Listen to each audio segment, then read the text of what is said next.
Good morning, Skytown. We have an early edition of the CHGO Sky podcast for you.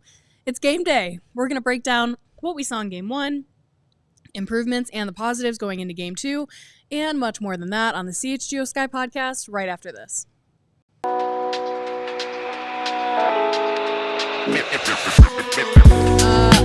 don't know. Hit the roadcaster button.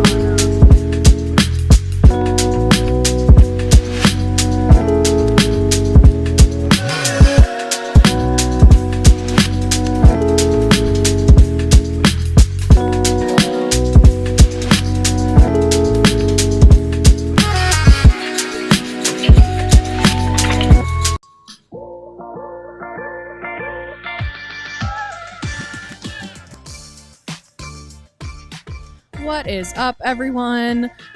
It is a cold, gross day in Chicago this morning, but we are going to have a great show on the CHGO Sky podcast. First things first, let's bring in my co-host, Stephen Garner, out there in Phoenix. How's it going, Stephen? I'm looking forward to the official home opening slate of games getting going for the Sky tonight with the New York Liberty. I imagine the Sky are going to have a lot of, let's just say, enthusiasm to rewrite the way that things trended after game one. I think they know that they left a lot to be desired, and I think they're going to be looking to let their fans know that that's not the tone that's going to be set for this season. That's not going to be what defines their season. And I think they're going to give them a whole lot more of what people expected and then some in tonight's game. Definitely agree. We are looking for a bounce back. We are looking for a bounce back tonight against the New York Liberty in that home opener. Just a reminder, today's show is presented by Sunnyside. Visit sunnyside.shop for bright buys every day, including 50% off your first 3 online purchases. Enter promo code HICHGO at checkout to qualify. Exclusions do apply. Sunnyside Cannabis Dispensary, bright buys every day, only for 21 plus or Illinois Med Card holders. So before we get into some of the on-court stuff, Stephen and I did want to talk a little bit about what's been going on off the court over the last few days. It's been a rough few days to be on the internet for sure. And we wanted to acknowledge that.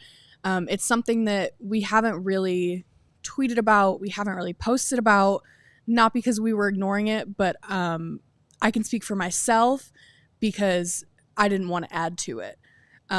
So first things first, we want to acknowledge that the WNBA is doing an investigation into some fan behavior in the Fever home opener where the Sky played their first game of the season. We have no update on that investigation, but that investigation hopefully we'll get the results of soon, and we'll kind of see what happened there. And Angel spoke at practice just a few days ago about how this has been impacting her. And yeah, it's been a rough couple of days on the internet, and that's something that we didn't want to ignore.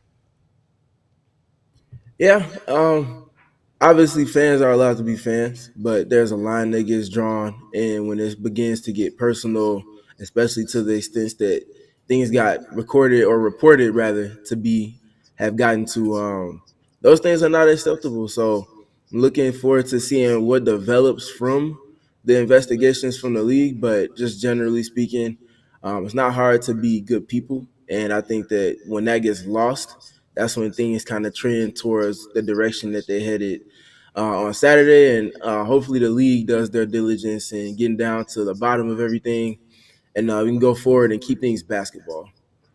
Yeah, keep things basketball for sure.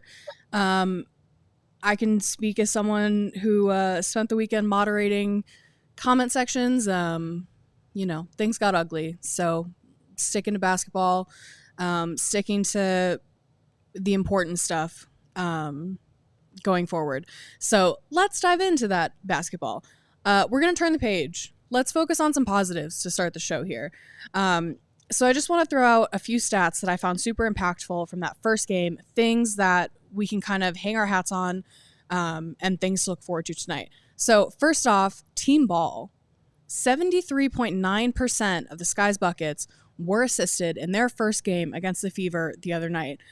So we saw a lot of team ball, good ball movement. Maybe not every shot was going in, but when they did, generally they were assisted. Steven, what did you see in terms of, how they were playing as a team? I felt like they had issues with just the ball movement portion that they want to get to.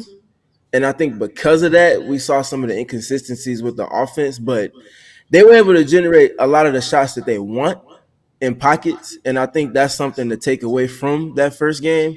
And if you apply it to the second game, where they have film of things that they needed to kind of clean up in their half court offense and kind of play to specific triggers or specific players that can get things going for them, I think that'll switch up a lot of the results that we saw in terms of shots on goal, but also where those shots are coming from and who's taking said shots.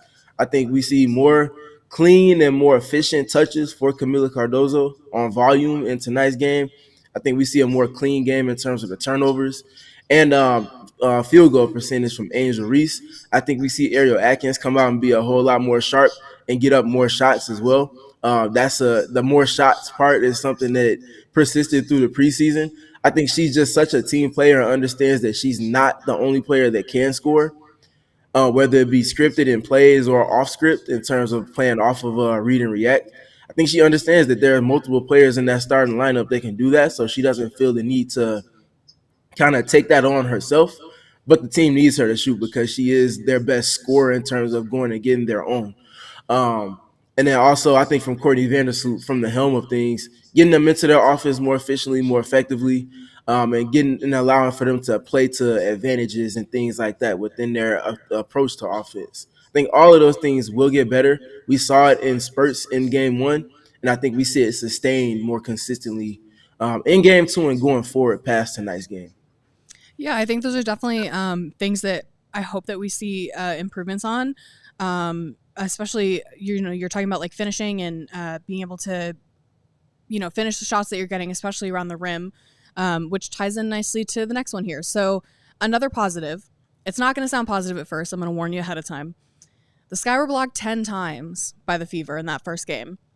The positive is that that's not going to happen every time. That is not a regular thing. You're not going to see that against every team. That is not going to happen to you every single game. So I was very outspoken about how bad those shooting percentages were in our post game the other night. That's not going to happen consistently. You're going to get blocked, but you're not always going to get blocked 10 times. So that's just something to keep in mind. Like, the finishing will be better going forward. You're not always going to be getting stuffed at the rim 10 times a game. So that's something to look forward to. Although, obviously, Brianna Stewart, Jonquel Jones, very tough opponents down there in the paint, but 10 blocks a game against you, it's not going to happen every time. No, they won't have their shots blocked 10 times any other time the rest of the season. That's very much a first game of the season type of occurrence. That part I'm certainly not worried about, but the turnover part is something that they'll have to continue to clean up as well. I think that a lot of their issues on offense kind of stem from having one or two possessions in a row where they're not getting up a shot on goal because they either gave up a live ball turnover or they turned it over, and now the Fever are going back on offense and getting things set up from there, getting up more shots on goal and like things like that. So I think that we see the Sky resemble the team that we expected to see in terms of the consistent parts of the game going into tonight's game and going forward, because I don't see them being a team that's out rebounded quite often, if at all, the rest of the season. And Indiana was able to be +4 on the boards in Saturday's game. Little things like that, in addition to obviously the turnovers having 17. And I think their bench was something that was somewhat positive for them over the course of Saturday's game. They got 20 points from that group. Unfortunately, some of that 20 came from the garbage time minutes that came towards the end. But just generally speaking, they'll be better. Michaela Onyenwere's impact in that reserve unit is going to be much better. Elizabeth Williams had moments on Saturday. Her impact is going to sustain, and is going to sustain in a way that kind of hits in a more positive fashion when the reserve units come in. We talked about Rebecca Allen in Saturday's postgame. I felt like she was one of the few positives to take away from the game alone. I think she's going to be she's going to find her niche with this team a little bit more consistently going forward as well. So everything is not doom and gloom. that first game will not define them. I know it was loud in multiple respects, but again, this is also a brand new team in multiple respects. So it's gonna take time to get things going to where they're ultimately gonna be. But in this present moment, going into tonight's game, it'll be a stark difference from game 2 in comparison to game 1. Yeah, I think a stark difference is exactly what the Sky are looking for, and that's something that they were super outspoken with in their post-game press conferences the other night. I tweeted this from our Sky account. There's a video of Angel in that post-game presser that has really stuck with me since I saw it, and it's been, 4 days since last game? Just her mindset is so impressive. She's talking about shooting and how they really didn't shoot well, which I've discussed several times. And the reporter's asking her, what do you see when your team is not shooting well? And she responds by saying, I am seeing that we are getting open shots. Maybe we're not hitting them all the time, but at the end of the day, it's May, and we don't want to look like this in August. So she's taking away that they're getting those open shots, even if they're not finishing them. Just getting them is something to, be proud of, something to look at as a positive. And I think you're going to see a lot of that bounce back tonight, because when your leader has that kind of mentality, you really can't lose in the locker room. And I'm sure that's something that Tyler Marsh is speaking to as well. So yeah, I think a loud bounce back and just that mindset has been, so impressive, and they've been speaking to it at practices as well. So let's get into, some of those improvements, some of the things that we want to see on the court. I know that, Steven, you have some thoughts about their defense, and I would love to hear what you think about that. Yeah, starting with the defense, being able to contain the ball better, I think starts everything.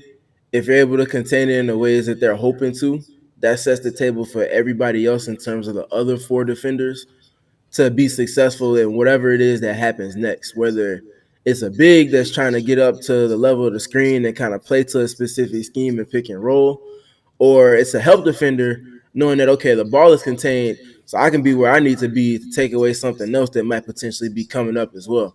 So it's just little things like that where if the containment of the ball at the beginning of a possession is better, that's going to lend itself to have them having a more successful defensive possession, and also lend themselves to getting back to the nature of defense that they want to kind of consistently play to.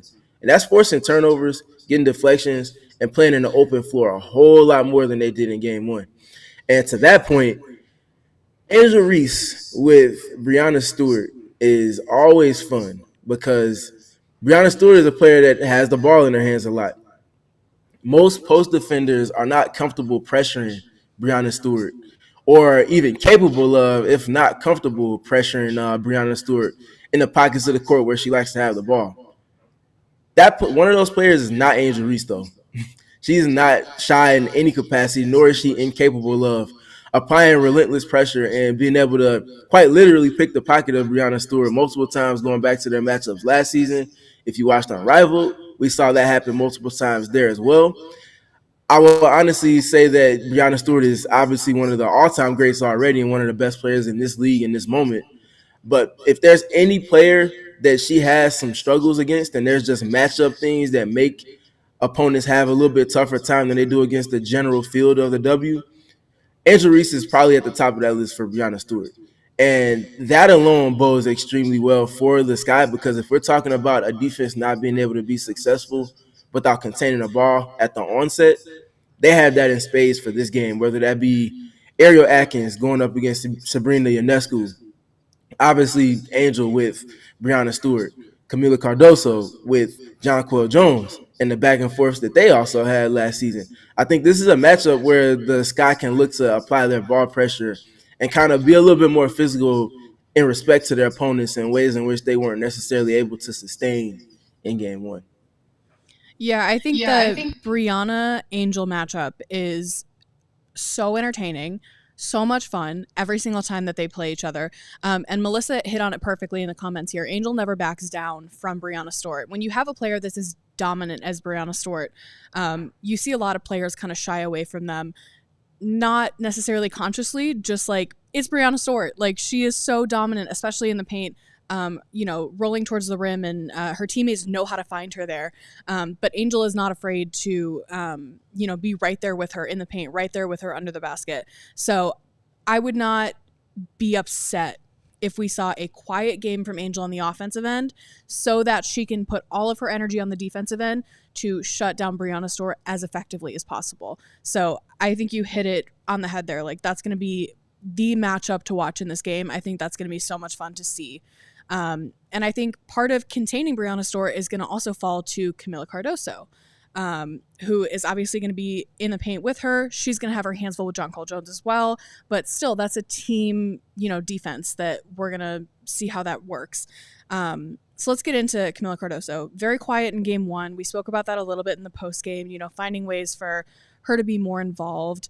Let's take a look at what she's done against the Liberty in her career. Braggs, if you have that full screen of Kamilla Cardoso against the Liberty, she played 3 games against them last season. Lowest against any opponent. You can see those little stars next to those stats. 5 points a game, 4.7 points in the paint, 0.3 assists, and then a really bad assist to turnover ratio. So the Liberty are really shutting her down. A -14 plus minus. They kind of had her number last season. So I think this is a perfect bounce back game for Kamilla to kind of show us that she's in, mid-season form now. A quiet game one to come back and be strong against a team that really shut her down last season would be really impressive. Yeah, I think a lot of Kamilla's struggles last season came from the Sky's general struggles in the half court last season. They didn't really have an offense that insulated her to put her in a position to be great where she's great at, and that's on the block and the post and around the rim generally. They didn't have players that could get the ball to her efficiently. Lindsay Allen and Angel Reese were the 2 best in terms of being able to get the ball to her. But the issue was last season, the Sky didn't have the shooting to make a defense have to respect them, which would then create the space on the inside for Kamilla to work without players sending double teams and being able to just kind of shrink the floor and make things kind of constraining for her in terms of the space that she was working in. And I think that the offensive process and the teammates around is kind of night and day compared to last season with this season. And I think that that's going to be a point of emphasis to whether she's getting a ball to score in the post or she's getting a ball to just kind of create a vacuum and kind of shrink the defense, suck the defense in, and then obviously play to one of her other strengths, which is passing out of that, which is going to put everybody else in places where they're most successful in playing off of catch and shoots or catch and drives. So I think that's going to be something that they look to emphasize early in the game, get the interior established, and then work the rest of their offense out from there. I'm sure we see her get a lot of different screens from Ariel Atkins and Kia Nurse, whether it be block to block, elbow to block, and trying to get her touches before Jonquel can get to her so that she can get a touch as close to the rim as possible and then working from there. I think little tweaks like that and an improved and more sharp offensive process from them will set the table for Kamilla to be as dominant as we know her to be capable of. And then defensively, as though that's where I'm going to have more questions on the offensive end. So I'll let you go, and then I'll bring it back to the defensive end for Kamilla. Yeah, I definitely have some thoughts on her offense. I think that I have been wanting to see more from Kamilla. Obviously, it was really disappointing, not disappointed with her, just disappointed with the situation of her being injured last season because we really didn't get to see like what she can do. And I really wanted to see her come out super strong to start the season. And, game one, it's only one game, but I really want to see a strong Kamilla on offense today. Defense is going to be so important, but if she can just show me something on offense, I'm going to feel so much better. There were a lot of things working against her playing the Fever. Like I mentioned, getting blocked 10 times. She didn't get blocked 10 times, the team did, but that's not going to happen every game. I don't think that's going to happen to them tonight. And also, the officiating was really poor against her in that first game. I want to acknowledge that she should have gotten a lot more calls than she did. The Sky, through one game, have the fewest free throws attempted of anybody in the league. So clearly there was, maybe not super great officiating against the Sky there, but if she can just force them to make those calls. If she can, barrel into the lane, get as much contact as possible, just force the officials to call it a little bit, get more of those free throws attempts. Obviously, that's going to up her scoring. That's going to make her feel a little bit more confident. We saw her really get taken out of the game against the Fever. Like, she was just arguing with the officials a lot. Not that I disagreed with her, but she was arguing with the officials a lot instead of getting back on defense and, doing the things that the Sky need her to do in order to be successful. So, and even if that doesn't work, even if you can't get that scoring, like, let's just throw the ball down and let her facilitate. Like, she can always kick it back out. She can always kick it back out to Ariel Atkins to be waiting. She can always kick it, over to Angel if she's double teamed. Like, there are more things to do. I really want to see her as involved as possible on offense, and hopefully that will lead her to be more engaged on the defensive end. Yeah, and just kind of looking at that part in particular, the Sky only had 10 post-ups in game one. I imagine they want a whole lot more than that, whether it be 7 more, whether it be 10 more. I think that post touches are going to be a trigger that they want to play through when their offense is going to be at its best. So, yes, you're going to see a lot of pick and roll with Courtney Vandersloot or Ariel Atkins and either of the two skyscrapers. But included in that process and kind of layered in with that is going to also be those post touches for Kamilla, those post touches for Angel. And I think that if we're looking at them at their best on offense, it's going to be those two both probably getting 7 or more post touches. It might come organically in terms of a scripted play that they're running specifically for that. It also might come after they go pick and roll and the team is forced to switch because they set a good screen and now they have a guard who's guarding Ariel Atkins or Courtney Vandersloot on them. So instead of rolling in a traditional sense, they roll and immediately seal and post up. I think that when their offense is clicking at its best, it's going to be them getting to those post touches. And actually, if they force a switch, either they're going up quick before a double team can come, or as that double team surfaces, they're able to respace. And now you're talking about 4-on-3s, and that's going to be where the brilliance and the IQ and the skill of Courtney Vandersloot, Kia Nurse, and Ariel Atkins in particular is going to shine through. Catch and shoot threes, cut and replace, being able to space and kind of play off of the closeouts, getting a second drive and maybe getting a paint touch after that, and that's where a lot of free throws will come from. And now you're talking about an offense that's playing through their triggers. It's layered. It's not just pick and roll. It's not just post-ups. And now there's a rhythm. This also includes them not turning the ball over. And when they kind of lose the plot on that part, and it's, okay, we're trying to get to certain actions. Now we got 2 turnovers in a row. And now the offense has lost its rhythm and the defense is starting to pick up the pressure. These things kind of add up. There's domino effect in the flow of the game. When they do a better job with that part and they get to the things that I'm speaking to as far as layering in the post-ups, layering in pick and roll, things like that, they'll be better. And I'm just generally not worried about them after the first game. That's very much a first game type of occurrence for them, and they'll be better from it because of it, honestly. Yeah, I mean, that's very fair. A lot of people have been echoing that thought of, like, first game, new coach, like, it's going to take time. And I definitely hear you on that. Like, I think that's a very fair assessment. Do you want to get into Courtney Vandersloot? Of course. Let's talk some Sloot. Yeah, so Sloot playing against her former team tonight. Hopefully she's, bringing all the secrets back to the Liberty. Unfortunately, they're going to know all of her tendencies after playing with her. So I'm interested to see what she's going to do against her former team. I think the key for Sloot tonight is limit the turnovers. The Liberty starters had 6 steals in game 1. They are going to eat those turnovers alive if you give them the opportunity to do so. So for Courtney, I think just be as efficient as possible. I know she's going to want to come out so strong. She's going to want to not only rebound from that game 1 loss, but also play really well against her former team. And I'm sure she will. But yeah, just limiting those turnovers, I think, is going to be so key for Courtney. And I'm actually really interested to see how they choose to guard her, since they will know her tendencies.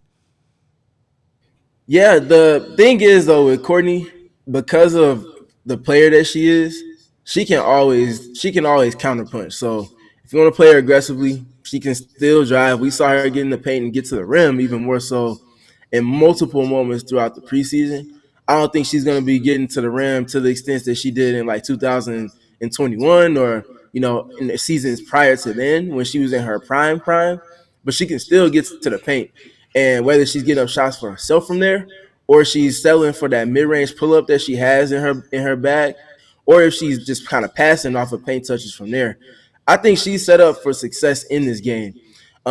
Naturally, they're probably going to have Natasha Cloud guarding her, and that's going to be a fun back and forth matchup there. But I think that if Angel and Kamilla are setting the solid screens that we know they're capable of, and Courtney's kind of able to either engage Breanna Stewart or Jonquel Jones, or even potentially just turn the corner, I think that and being able to get those early paint touches is going to be what sets the table for everything else to come.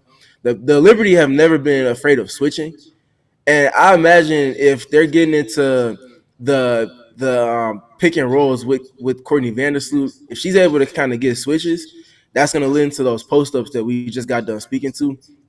And Sloot having a good game and an efficient game means that it's going to triculate to everybody else as well in terms of the shots that they're generating. Yeah, she's such a tone setter for the team. Not only because she's just the veteran, the savvy veteran that has been in the league for so long, but she obviously runs the offense. And I think the team just really relies on her to set the tone. So I'm interested to see, what she does. I'm also interested to see how her game has evolved with Angel and Kamilla. I think Angel specifically, because we saw her and Angel being very vocal with each other on the bench in a good way, in that game one. So I'm interested to see what they have worked on together in practice to see how their games can kind of work together, whether it's pick and roll or if they have other things planned. So I'm interested to see how they come out together tonight. And I'm really glad that you brought up Natasha Cloud, because that is a conversation that we need to have. Natasha Cloud exploded in game one for the Liberty. 22 points. She was absolutely the player of the game. 22 points, like I said, against the Aces, 9 assists, 6 rebounds, 3 steals, and 2 block shots. Like, that is a full stat sheet if I have ever heard one. They're going to need to contain her for sure. Do you think that's going to be Courtney Vandersloot's job, or are we going to see that be kind of a tag team with Ariel Atkins? Is Kia Nurse going to get a little bit of time on Natasha Cloud? What do you think is going to be the key to slowing her down? Yeah, I think the Cloud matchup is going to go to Kia Nurse. I think Ariel Atkins is going to get the Sabrina Ionescu matchup, and that naturally lends itself to Sloot guarding someone like Leonie Fibich. But since the topic is Natasha Cloud, how fun is it to watch her, first of all, just be happy and be smiling for literally every second since she's got to New York?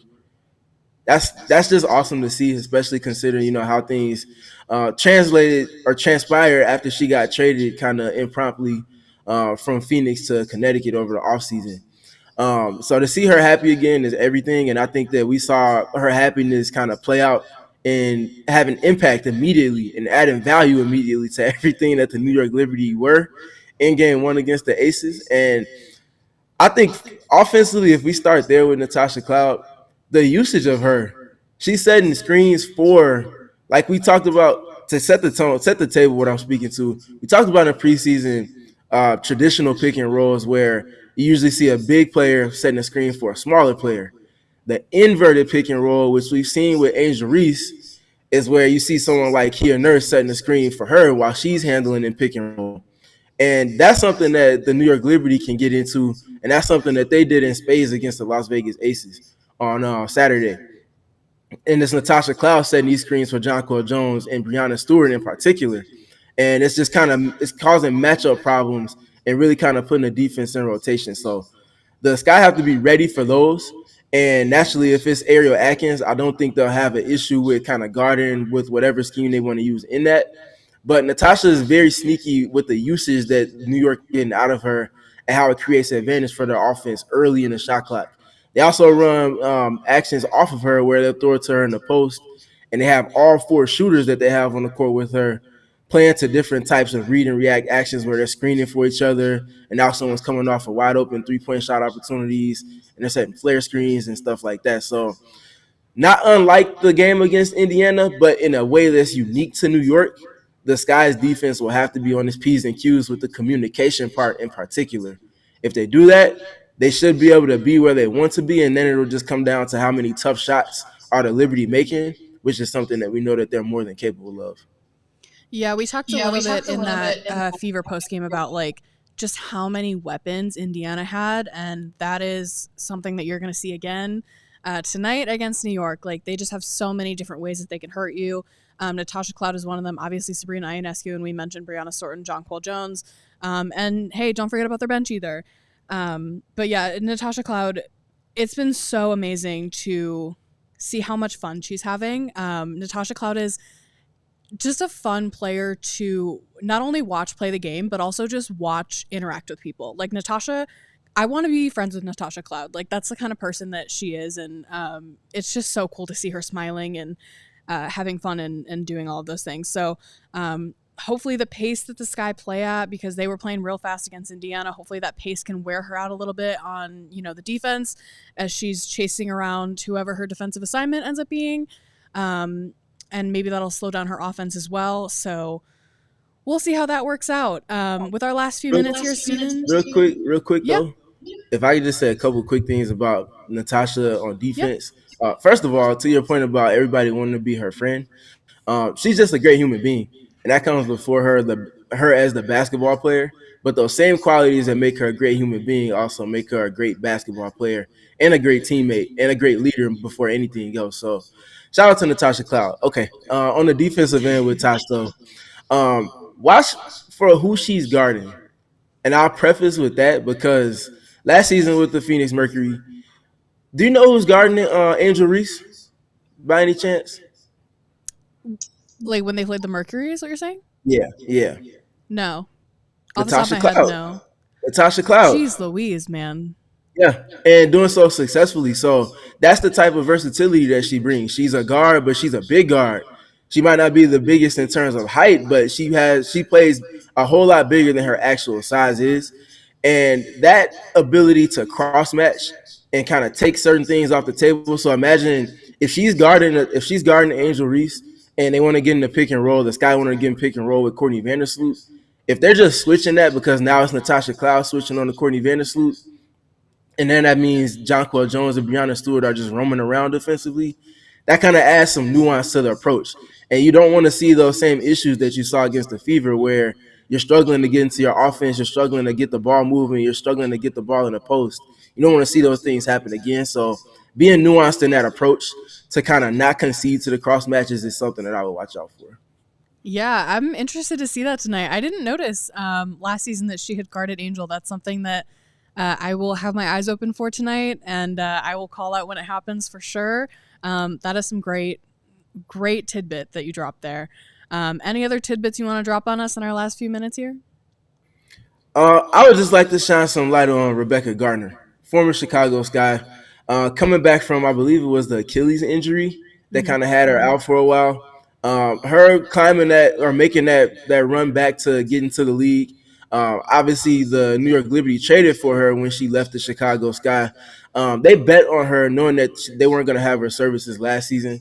She comes back on a training camp deal this season and ultimately earns a opportunity to be on the team going forward throughout the rest of this season. What a redemption story that she's laying the foundation for. And I think that because of some of the injuries and some of the players that they had to see leave because of expansion with the draft and things like that, she's going to be a piece that really kind of stakes some claim in the main rotation. It has impact for them down the line as games grow more meaningful. She's not a player that's shy from big moments, but she's also a player that comes up big defensively. And I think the fact that she'll be able to play to her strengths on that end while also having players that put her in the position to be as successful as she can be on offense, little things like her three-point shooting that we saw when she was with the Sky, and her ability to even initiate an offense just to get a team into their early offense more efficiently, little things like that, I think they'll greatly benefit from. I think their home runs were Natasha Cloud and bringing in Rebecca Gardner for the defensive value that they bring around Sabrina Ionescu on the perimeter, but also the ways in which they can kind of help unlock Sabrina off ball when they're bringing the ball up the court and playing to the primary ball handler on offense. Yeah, definitely shout out to her for returning. That's going to be an interesting matchup to see. Lots of things to look forward to tonight. Follow that, our Twitter account for coverage. We unfortunately will not have a post game for you tonight because I will be at the arena But yeah, lots of coverage on our Twitter account. We also have an Instagram account where we'll be posting some behind the scenes content. I just threw that URL in the chat if you have not followed it yet. But we will talk to you guys next week with some more insight on this game and on their next couple. So, Steven, anything else before we let the fine folks go? Yeah, last thing from me. In all of the conversations being had, please, I urge you, enjoy the basketball. Just enjoy the basketball. Isn't that why we're all here? Enjoy the basketball. Yep. That is wise words to take with you into the WNBA space today and beyond today as well. Shout out to Braggs for producing. He's got Bears later today, so stay on the CHGO Sports YouTube channel. We will talk to you guys soon, and go Sky. We all silly like the mayor.